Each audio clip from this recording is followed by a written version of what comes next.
Okay, so now that we have a bit of a foundation, I think we're ready to download the starter app and start working with the starter app to set up our products. Okay, so we're going to go to Blackboard, log in. So I believe you guys are group 1 actually. And I'm just going to make this a little bigger because Blackboard screws up. There we go. It's under weekly learning. And I believe it's under week lesson 6, Mongo 2. There's our starter code, so I'm just going to click on it. And then that's going to allow me to download it.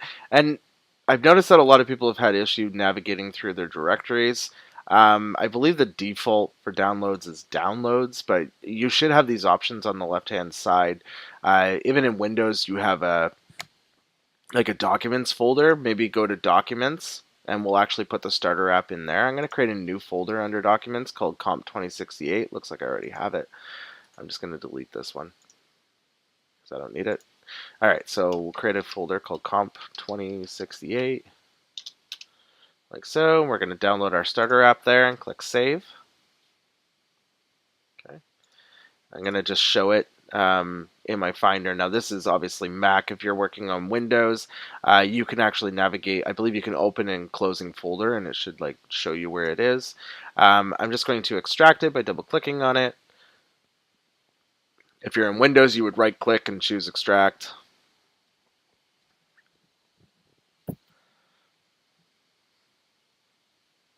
There we go, and we got our starter app. I'm just going to trash can the zip file, and if you look at it, this is all that should be in there right now. Okay. If you have a folder called starter app and then another folder called starter app, I would recommend rename this to something else, the parent, then drag the inside starter app out so that you only have one level and you're not moving from starter app to starter app to starter app. Okay. Now I want to open this up inside Sublime. So I'm going to open up my Sublime. I'm going to close off any documents that I've been currently working on. I'm going to, move that over there. All right, I'm going to open. I'm going to navigate to my documents. Navigate to Comp 2068. There's my starter app. I'm going to click on it. And if I go in, this should only be those files, right? So I'm going to click on the parent, click open. And now if I look at my project setup, there's my project setup, and I'm all set to go. Okay? And that's it, basically. That's everything we need. Now, before I close this, I'm going to open up my command line tool, right? I'm just going to shove this over to the left. I'm going to type in CD, and this is the same on Windows as it is on Mac. I'm going to drag in that folder, and I'm going to hit enter. And before I do anything else, if you're on Windows, you're going to type in dir. If you're in Mac, you're going to type in ls. You should see these folders, okay? If you see any other folder in there that's not these, then you're not in the correct directory, okay? This is important because one thing I'm noticing is people are calling npm install on folders that have no app in them whatsoever. npm install only works if you have a package.json file, okay? If you don't have a package.json file inside that folder, you cannot call npm install, okay? The only time we actually call npm install is if somebody has given us an app to work with and we want to install it on our machine so that we have all their modules and their package.lock file, okay? The thing is that this app right now is an app that I'm providing you, so you would not call npm init. There's no reason to. If you call npm init, all it's going to do is try to recreate the package.json file. Sorry. The package.json file, and there's no point in that. We already have one. It's all good to go. We can even look at it. You can see that everything we need is all sitting inside there. There's no reason to call anything else. So I'm going to call npm install and hit enter. And that's going to go through and install each one of these modules that are my dependencies. It's also going to install dependencies of dependencies. So for example, the EJS module has other dependencies. I think one's called HOIC. It's going to go and install that dependency so that we have all of them. That's why when you look at the node modules folder, there's a lot more dependencies in here than what you have in this list. It's because any dependencies a dependent might require, it will grab that as well. Okay, so everything's good. I'm happy. Now I should be able to just run no daemon, or if you don't have no daemon working, run npm start. That also works. The only thing you have to remember about npm start is anytime you make a change to the application, you must restart npm.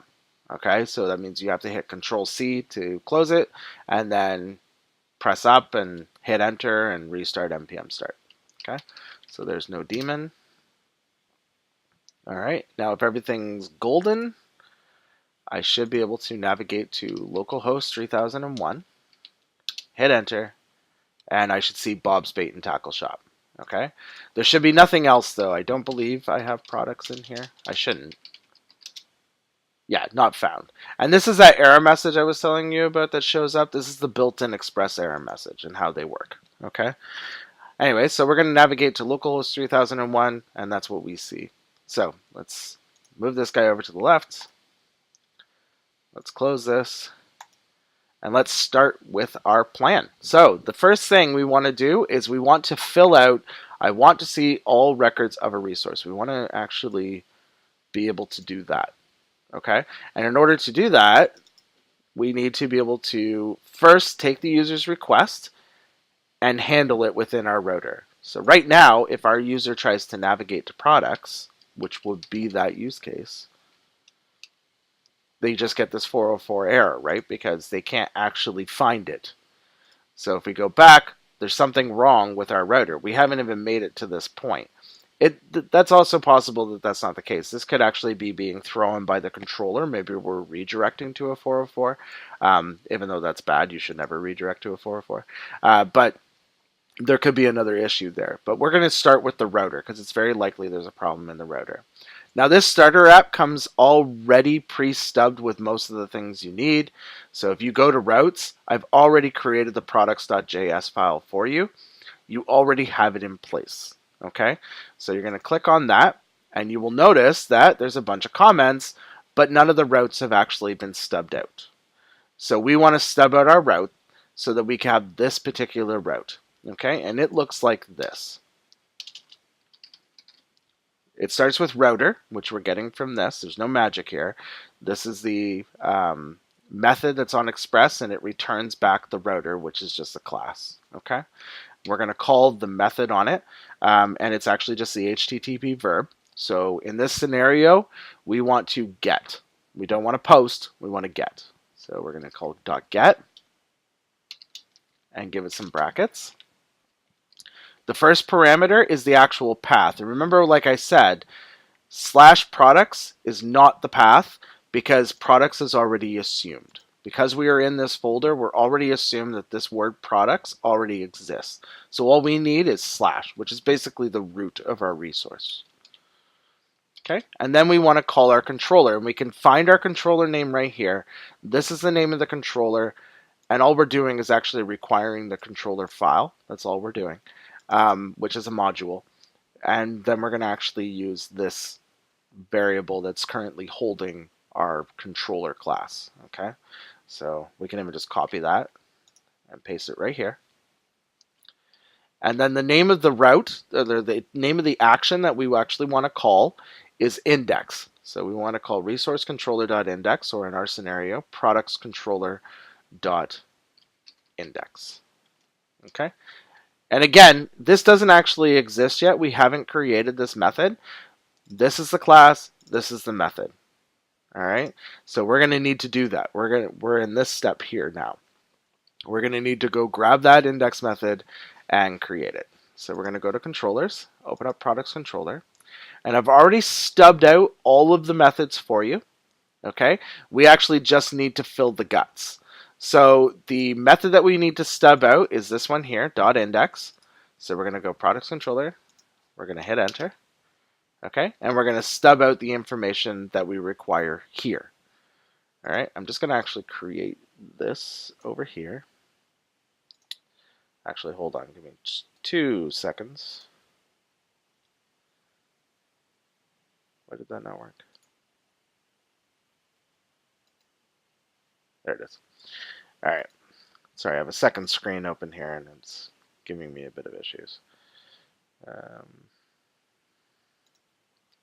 we go. All right. So we're going to stub this out. Now, the way I've been stubbing this out, I like to create a variable to hold my locals as opposed to just passing a great big locals object like basically within our render. So for example, if I want to render a view, I could go res.render, right? So this is the response object, and render is one of the methods that are available on it. And then I could pass in the products, or sorry, I could pass in, yeah, it's products and index, which is the name of the view that I will have, which is under here, and that's the view that I would be calling, okay? And then I can pass in whatever variables I want, right? So what I could do, I could pass in an object here called title and call this products, right? I can do it that way, but I find that kind of clunky. It's not very modular. I like to be able to kind of encapsulate things like that. So what I'm going to do instead, I'm going to create a new variable. I'm going to assign an object to it, and then in the object, I'm going to define my title. And then it's a little cleaner and easier to read. Okay. So my next step, once I've actually created my local parameters, so I'll just write a comment in there, create our local params. Okay, so once I've done that, I now want to actually follow the next step, which is go find all the resources, because the user wants to see all the records of a resource. Now I'm using the word records just because of commonality. It's easier for you to associate what's happening to a SQL database. However, just so you are fully aware, they're not called records in Mongo, they are called documents. Okay. So anyways, I'm going to reach out to Mongo and grab all of my records or documents and bring them back and then fire them off to the view. So in order to do that, what I need to do is call a method on the model. Now I've already kindly attached the model for us. So I'm going to call product.find is the name of the method, and that's going to return back everything that's currently underneath the product collection, right, or the product table. Okay. Once that happens, it actually returns a promise. Like that's what I get back. So I'm able to, on the promise, I'm able to check if it's been, I'm able to resolve it right off the bat. Sorry, not resolve it. I'm able to fulfill it. Okay. So you remember .then fires whether it's rejected or resolved. It just fires every single time. So we're going to call function. We're going to pass products, which comes back from this. So when this actually resolves, it passes an object back, like it returns an object. So what we're doing is basically just taking that object and shoving it in here. We're assuming products is all of the records. It's quite possibly not. It's quite possibly an error message or something like that. Okay? But we don't care. We're going to use a method to get around that. So the first thing I want to do, I want to take all those products and add them to our locals. Okay, so that locals variable that's up here, I'm now going to add a new field. So we're going to call it locals.products equals products. There we go. So now the products is a part of the locals. Okay, and the reason why this is happening is due to asynchronicity, because I have no idea when this is going to finish. I can't just take products once it's done and assign it off to locals. It won't work because it's not available. It's completely missing. So I need to do it once this has completed its task. That's why we're doing it in this way. So once products has found what it's looking for, it's going to return an object. I'm currently assuming that object is all the documents inside our Mongo database, and I'm going to assign those off to locals.products. Okay. Once I'm done that, I'm going to render my view. Res.render. I can always find my view under my resource folder and the name of the action I'm trying to call. And that's just a naming convention. This is not automatically set up by the Express generator. we're doing this ourselves. I've created you a products folder and I've stubbed out these views so that they're available to you immediately. Then I'm going to pass it the actual variables. So there's the locals. So now title will be available to me in that view and products will be available to me in that view. Now the sad reality is if something goes wrong, the product will throw an error. Mongoose will throw an error. And as this is currently set up, we'll wind up with a big problem because we'll be trying to access things from products that don't actually exist because the error is actually currently sitting inside there. To get around that, what we can do is we can actually catch the error. And the way this works is when the promise is fired, it calls reject at one point, and when the reject is called, it will actually leapfrog over then and call .catch. Okay? This order of operations is really important. If I put .catch above .then, what will happen is .catch will fire and .then will fire, which means two things will happen that we don't want both things to happen. We only want one of them to happen. So we want .catch to happen, so we put it underneath. And its setup is exactly the same as the one above, except for instead of assuming we're getting back products, we will assume that we're getting back an error.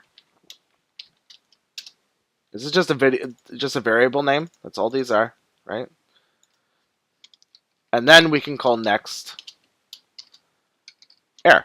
And next error is basically just next is calling the next middleware, which will be just automatically the express error handler, and we're passing it the error. And then express error handler will actually render this error view for us and put our error out in it. Make things nice and simple for us.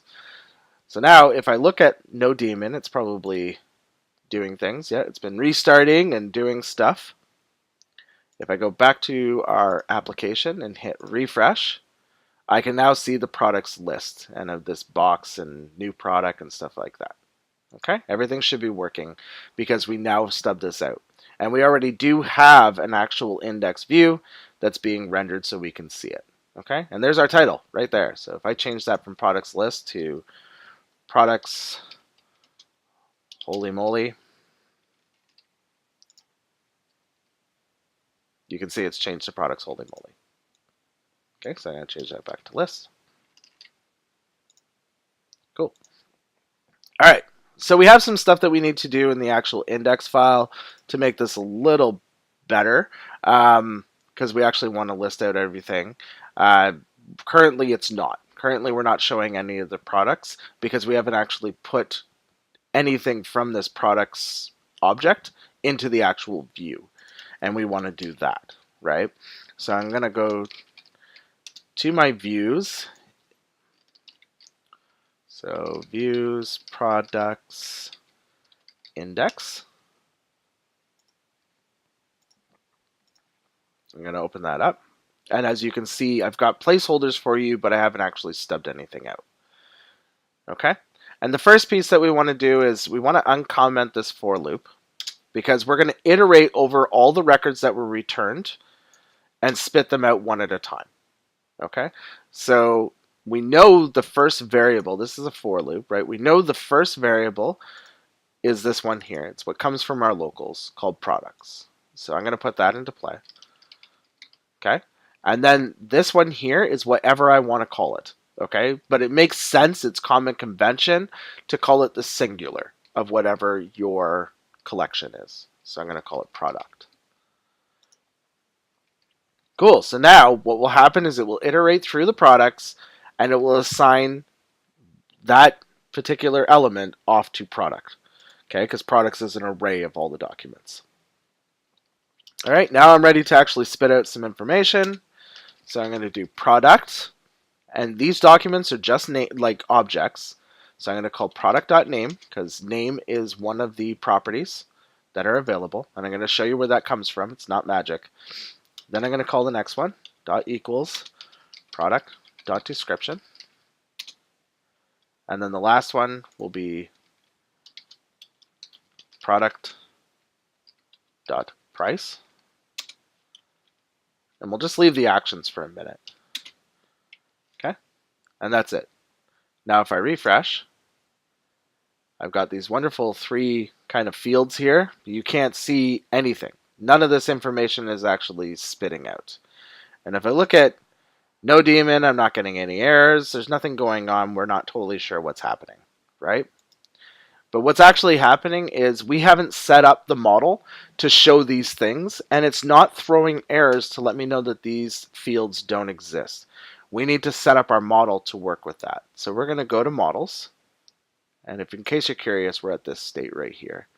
We're going to go to models, we're going to open up product.js, and we'll notice right off the bat, the first thing we're missing is the actual schema.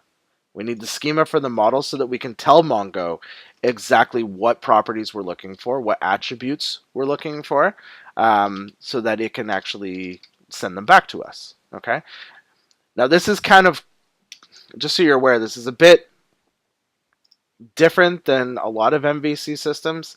A lot of MVC systems, if you try to call something, like if you try to call for an attribute that doesn't exist, it'll just blow up in your face and tell you that attribute doesn't exist. Now, Mongoose isn't doing that for us for whatever reason, which is fine.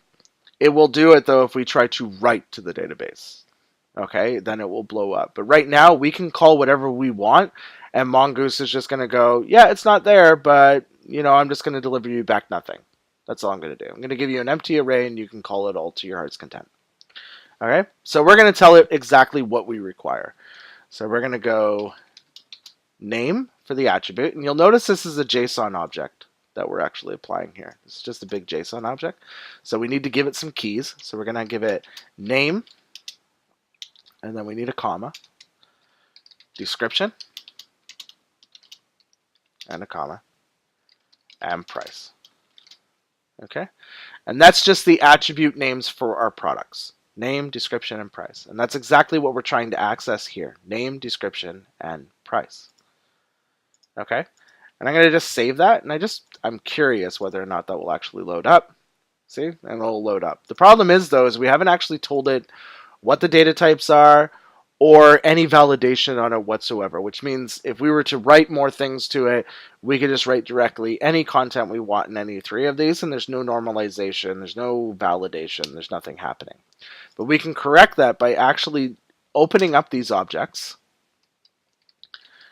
adding in a key into them, and filling in a value.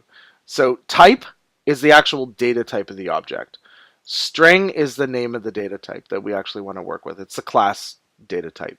Okay, this is built into JavaScript. String is a class data type. Okay, then we can do required, and we can actually give a message. So required is the type of validation we want to check, and the message is whatever we want it to say in case they do something wrong. Okay, so we'll say please enter a product name. All right, and then we'll do this guy. It's going to be a type as well. Okay, maybe we'll make that one optional so that you don't have to actually enter in the required description, because maybe you don't want to have a description for that one. And then we'll do price, and price will be non-optional, it'll be required. Now, Mongo doesn't have floats or doubles or anything like that. Basically, it's either a string or a number. I think it has enum, though. But for now, we're just going to use string and number. Those are the two data types that exist for us. Okay, so required. Please enter an MSRP value. And that's it. And there's our schema. Okay. Now, this is the way every single model will ever be set up going forward. You will have a schema. You will have required Mongoose in order to get the model to work, and you will export it. And you'll start to notice that this export method that's here seems to be at the bottom of almost every file we work with. If we look at the products controller, we're actually calling it on each one of these. Exports, exports. And it's basically exporting that out for us underneath this particular namespace. If we look at products.js, you can see it there as well. We're exporting it out to router, right? Not in the view, but it happens everywhere else. And then it's happening here as well. Okay. Okay, so we have our schema. If we refresh, everything should be golden. Everything's good. All right, we can now move on to the next piece. We have done this. We are finished this particular aspect. In the midterm, you will need to be able to see all the records of a resource that is given to you. You will need to be able to create a new resource, and that's it. So you'll just have to be able to do this, and you'll have to be able to do this. Okay, so let's do that one next. So we don't need model anymore. We've created our model. It's good. We will never open that file again. We don't need it open for any other reason. Okay. However, we'll be moving back and forth between this one and the other one. Now I want to create a new products. I've already given you the action for that. So you'll notice that the path is products new, and you can see that that's what our user is trying to access, is products new basically. So let's try that. We'll see if we can access it. Actually, we can just click our handy link, and you'll notice it's not found. Okay, so the first place we need to go to is our router to go see why it's not found. Oh, looks like we haven't actually stubbed out the routing method. So we'll need to stub it out. It's a get method because it's a view that we're going to be returning.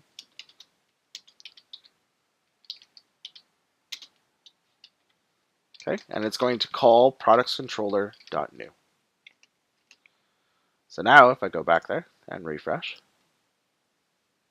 it should give us nothing. And the reason why it's giving us nothing is because under the products controller, if we go to the new method, you'll see we actually have no logic.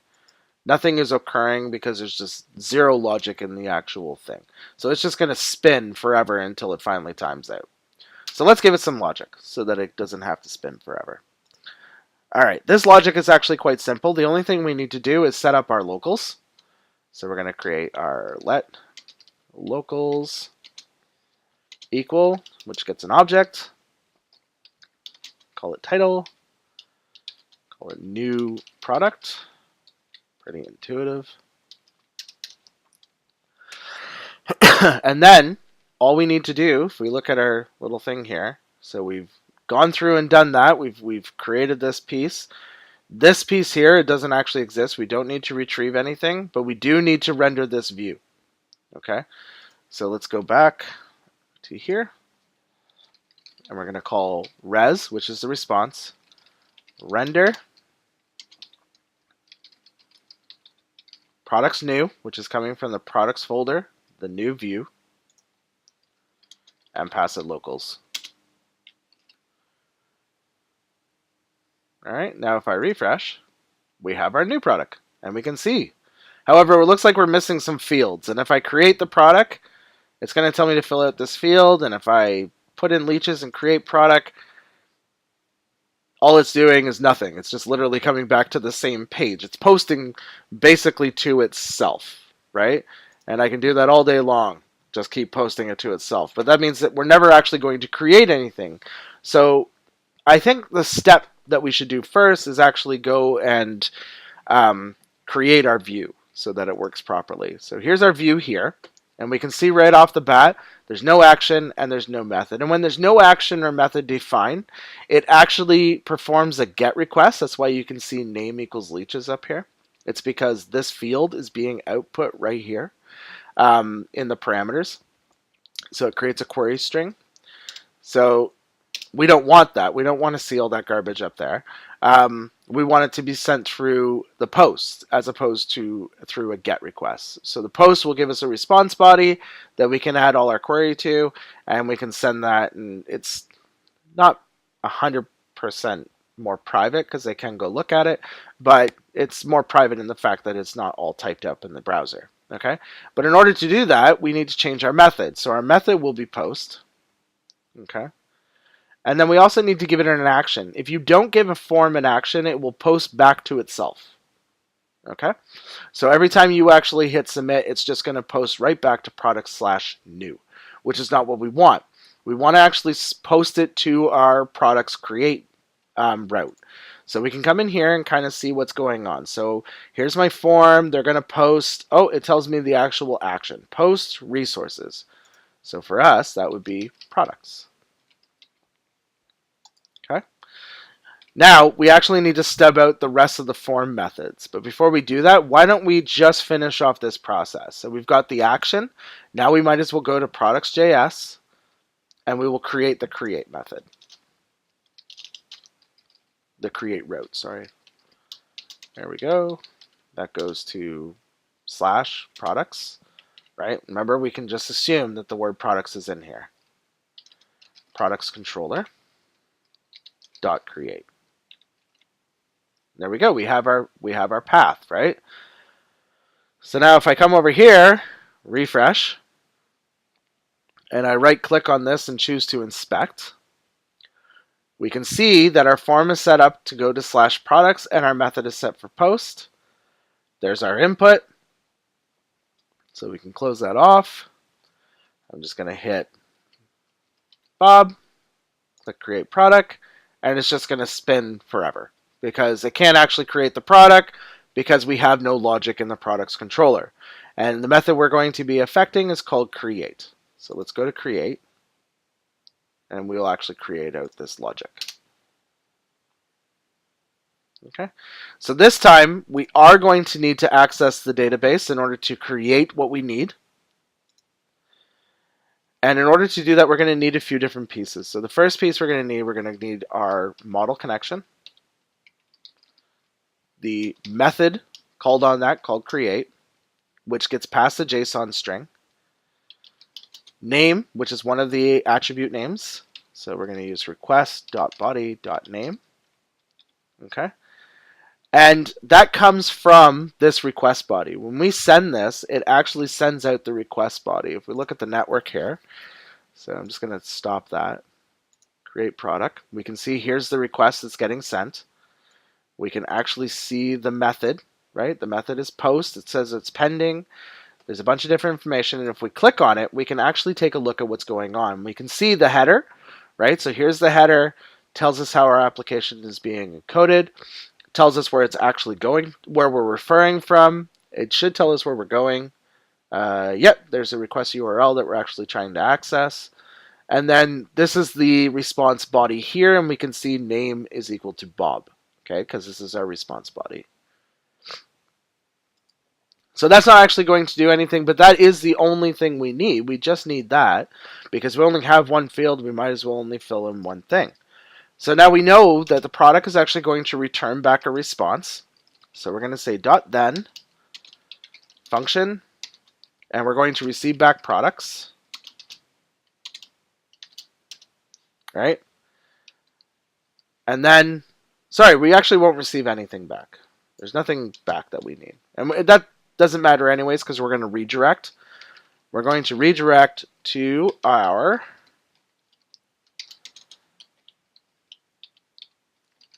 products URL. Now this is a GET request, right? This is not a post request, which means we're not going to just repost the same form.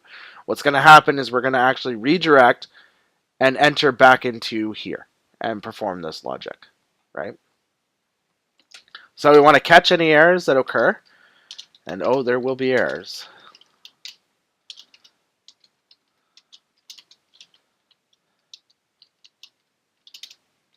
Okay. And we'll use the shitty error handling from Express. And it looks like I'm also missing one of these pieces here. It helps if we do some correct syntax. There we go. Now the syntax is correct. Okay. So let's try that again. So we'll go to products. Go to products. Create a new product. The good old ASDF product. Create the product. Boom, we get our error. Now why are we getting the error? We're getting the error because we told the schema, if we go back to our model product.js, we told the schema that we had to have a price, right? We said it's required. And it's like, dude, you forgot the price. You need to enter the price. And it even gives us the error message too. It says, please enter an MSRP value. Now this is not very nice looking, but when you're first learning how to work with this stuff, it's kind of handy because it tells you exactly where the problems are occurring. So you can easily backtrack and figure out what you did wrong. So, but the thing is the point is we don't have a price. And this form doesn't have a price. So we better add that in. So let's go back to our our new.ejs file, right, which we're getting from products new.ejs. And we're going to add in a new field so that we can actually create our product. Okay, so there's two fields we have to add. We have to add a description field. So why don't we just copy this one from here and paste it in place. And this one's going to be called description. We'll change the name here and here to both description. Okay, and I don't want this as my placeholder.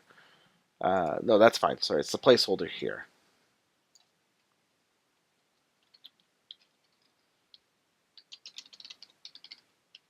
There we go. Now I also need the price or we'll be completely screwed over. So I'll paste in another block of that and we'll change this out to be price. So name here will be price. This will be price. I did call it price, right? Let's go look at product.js. Yes, I called it price. I'm only asking because in my distributors project I've actually created it and I called it MSRP. Price does something different. Price actually changes it based on the person that's currently logged in. All right, so price, there's price. It's not text though, because we don't want it to be text. We want it to be a number. And we're actually going to add a couple of pieces in here as well.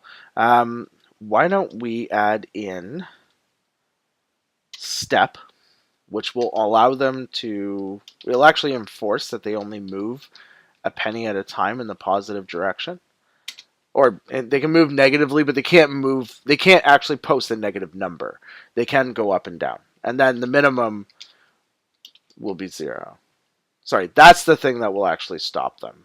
The minimum 0 will stop them from moving in the negative direction. This is the increment amount. I'll show you in 1 second what that looks like. Okay. Here we don't need this required anymore. The required attribute we can get rid of. And if we refresh our form, there we go. And now we get this little handy up, up, up, up, down, down, down, down, down. But you'll see I can't go into negative. Okay. And if I actually try to override it and then create a product, it will tell me it has to be greater than or equal to 0. So it performs some validation as well. All right. So now this is nice, but I kind of like having the $sign here, and I also don't want this to say creepy leeches because that's stupid. So let's change that out so that there's a placeholder that's not creepy leeches. Why don't we make the placeholder $4.99 like we did in our original example? So if we refresh, we can see that's $4.99, and I'm going to put the $sign here. In order to do that, I have to kind of do a little bit of HTML changing. So the first thing I'm going to do is create something called an input group. And this is only for aesthetics. It's not going to change how your app functions. So I'm just going to tab this guy in. Oops. Tab this guy in. Add that there. Now that creates an input group. The input group, you can either prepend or append something onto it.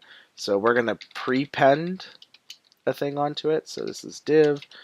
And in case you're curious where this is coming from Bootstrap. It's one of the Bootstrap's wonderful things. There we go. And then we have to actually give it the text we want to do. So div class input group text. And it's just going to be a $sign. Now if I refresh, oh, it didn't quite work. Hold on, why did we not work? We have form group, there's the label, there's the input group prepend, this piece. My div is in the input group. You know what? I'm going to cheat. I have it already typed out. I'm not sure what's different, but I'll do that, and we'll find out in a few seconds.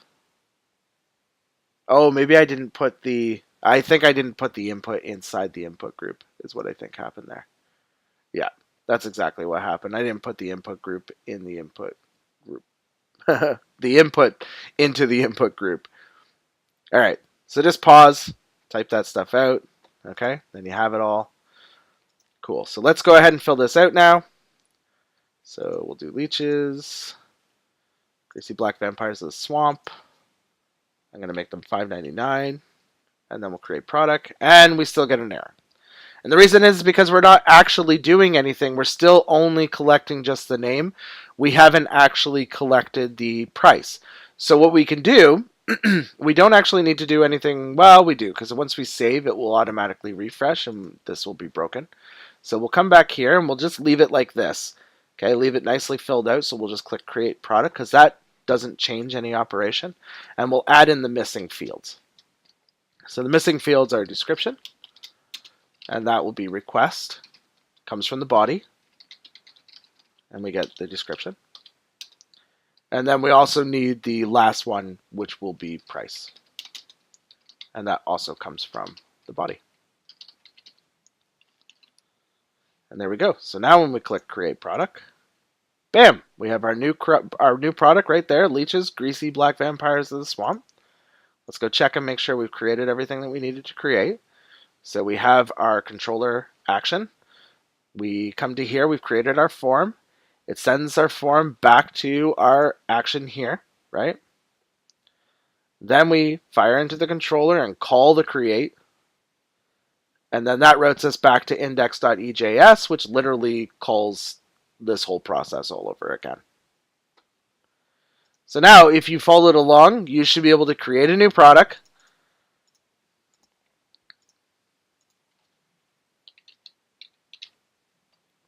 Click create product, and you should see it add to your list. And that's it. There's literally nothing else to it. If you have any questions, please feel free to email me and let me know. Or you can contact me on Slack like before, and I can help explain this further if you're still having difficulty. Otherwise, the notes are on Blackboard, and then plus you have this handy video to refer back to. All right? Other than that, I hope everybody enjoys the reading week, and I will see you when we get back after the break. Cheers.